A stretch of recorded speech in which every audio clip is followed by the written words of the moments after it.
Bonjour, nous sommes le samedi 29 juin 2024 et nous allons parler de ce qui se passera le 1er juillet, c'est-à-dire les augmentations. Chaque trimestre environ, il y a une augmentation de soit du prix du gaz, nouveau DPE, shrinkflation et autres nouveautés joyeuses. Augmentation du prix du gaz, j'en avais parlé il y a quelques semaines, ce sera environ 12% le 1er juillet. Nouveau DPE, shrinkflation, tout ce qui va changer pour votre argent en juillet. Comme chaque année, début février, courant mai, juillet, août. Ça change à chaque fois. Toujours vers la hausse en général. N'oubliez pas de vous abonner pour plus de news nationales, européennes et internationales sur ce monde merveilleux dans lequel nous vivons. De nombreuses choses vont changer en juillet à l'aide du prix du gaz qui augmente une nouvelle fois, de l'encadrement de la shrinkflation ou encore du changement de calcul du DPE. C'est pour les petits logements. Voici ce qui va évoluer à partir du 1er juillet. Bon, on aura aussi les résultats des élections législatives du 30 juin. Et donc, nous verrons si la bourse descend ou augmente. Depuis l'annonce de la dissolution de l'Assemblée nationale le dimanche 9 juin par Emmanuel Macron, la bourse a perdu plus de 500 points, comme je vous l'avais montré hier. Donc, est-ce que ça descendra en dessous des 7000 si c'est des mauvaises nouvelles pour côté financier? Nous verrons. En probabilité, ça va descendre un peu vers 7003, mais descendre en dessous de 7000, ça va être chaud. Si juillet marque le début des grandes vacances pour de nombreux Français, c'est également le mois de nombreux changements en France, dont certains vont avoir des conséquences directes sur votre porte-monnaie. Voici tout ce qui va changer à partir de ce lundi 1er juillet. On commence la semaine, on commence le mois. La facture de gaz va augmenter. C'est probablement la moins bonne nouvelle pour les portefeuilles de 10,5 millions d'abonnés au gaz naturel en France. La Commission de la régulation de l'énergie, CRE, a annoncé que le prix moyen du gaz allait augmenter. Une hausse de 11,7%. En gros, 12%. C'est comme la hausse de l'électricité qui avait lieu en février, 9,8%. En gros, c'est dit ça. Par rapport au mois de juin. Avec un niveau moyen qui se situera à 129,2 € le mégawattheure TTC. Une majoration principalement liée au récent rebond des cours, mais aussi à la flambée des coûts d'acheminement du gaz, stockage, transport. Rebond des cours, faut pas exagérer non plus, hein. Ça a augmenté de quelques euros par-ci par-là. Quand on regarde le prix du pétrole, aussi à la pompe, mais également à la nécessité de financer l'entretien des réseaux de gaz naturel. Et c'est la facture des consommateurs qui va en subir les conséquences. Vu que les consommateurs, c'est les derniers maillons de la chaîne, c'est relativement normal. Le gendarme de l'énergie souligne néanmoins que malgré cette augmentation, le prix moyen reste inférieur à 4,7 € mégawattheure TTC qui était celui du 1er janvier 2024. Ouais, ça reste quand même une hausse, hein. On verra la prochaine hausse, elle sera de combien, ou s'il y a une stabilisation.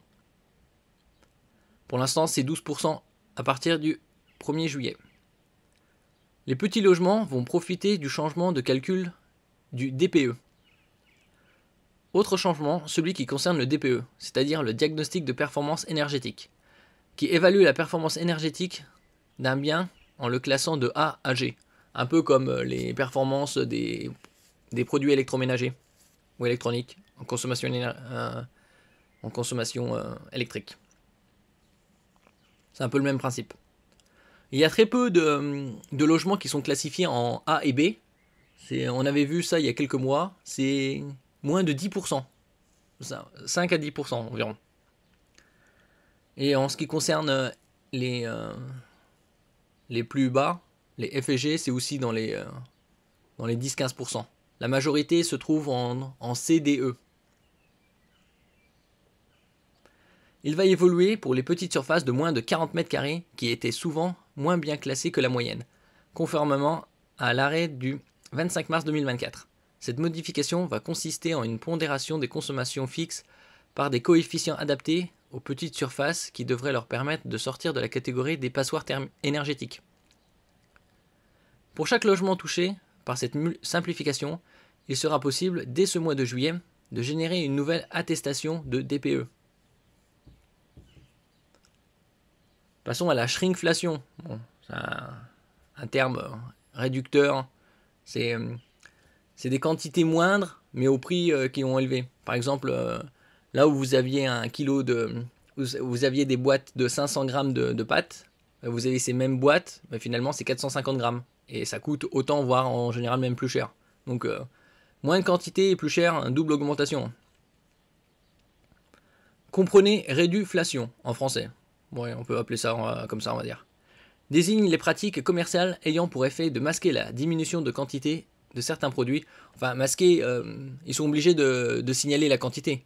Mais ça se voit visuellement, la boîte elle reste, elle est un peu plus petite ou elle est pareille. Mais quand on sous-pèse soi-même, on voit qu'il y en a un peu moins. Mais il faut toujours être curieux de regarder le prix au kilo et regarder la quantité. Et pas faire comme certaines personnes, oh, c'est ce que j'achète d'habitude, je prends sans se poser de questions. Faut être aussi un peu malin. Il y en a qui disent que c'est de l'arnaque, c'est une sorte d'arnaque, mais il faut toujours rester vigilant. Désigne les pratiques commerciales ayant pour effet de masquer la diminution de quantité de certains produits tout en maintenant leur prix, voire en les augmentant. C'est plus souvent en les augmentant également. Hein. Ils font double profit. Hein. Ils mettent moins et ils augmentent les prix. Donc d'où l'intérêt de regarder toujours les prix au kilo. Dès ce mois de juillet, il sera obligatoire pour les moyennes et grandes surfaces d'indiquer clairement l'évolution à la hausse des prix des produits de grande consommation ayant subi une baisse de quantité, écrit le gouvernement. Pour ce faire, il faudra indiquer directement sur l'emballage du produit ou sur une étiquette attachée la phrase suivante. Pour ce produit, la quantité vendue est passée de X à Y et son prix ou unité de mesure concernée a augmenté de X% et ou de Y euros, assure le ministère de l'économie et des finances. D'un autre côté aussi, les gens doivent être un peu, on va dire, prudents, pas suspicieux, mais oui, c'est un peu. Faut être vigilant. La correction pour les impôts ouvertes. Vous vous êtes trompé lors de votre déclaration d'impôt au printemps dernier. Vous vous êtes aperçu qu'une erreur s'était glissée dans celle-ci. Pas de panique, dès le 31 juillet, vous pourrez modifier les éléments nécessaires sur vos revenus 2023. Pour cela, rien de plus simple, il vous suffira de vous rendre sur le service de correction de la déclaration en ligne disponible sur impôts.gouv.fr et vous aurez le temps de le faire puisque le service sera disponible jusqu'au 4 décembre 2024. Bon, si vous vous êtes rendu compte que vous êtes trompé, vaut mieux le faire le plus tôt possible. Nouveau plan d'épargne pour les jeunes. Le plan d'épargne avenir climat, PEAC. C'est ainsi qu'est nommé ce nouveau produit d'épargne réservé aux moins de 21 ans. Il sera disponible dès le 1er juillet, instauré par la loi relative à l'industrie verte du 23 octobre 2023. Son objectif est de mobiliser l'épargne des plus jeunes en faveur de la transition écologique. Oui, parce qu'ils ont besoin de thunes. Qu'ils évitent d'abord le gaspillage et après parlent d'économie.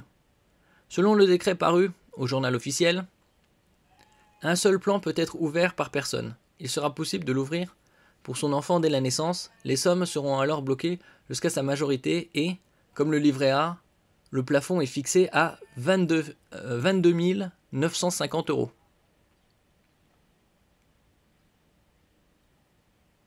Bon, c'est tout ce qui change au 1er juillet, c'est-à-dire dans 2 jours. Merci pour votre écoute. N'oubliez pas de mettre un j'aime, un commentaire, de partager et de vous abonner à la chaîne. À la prochaine fois.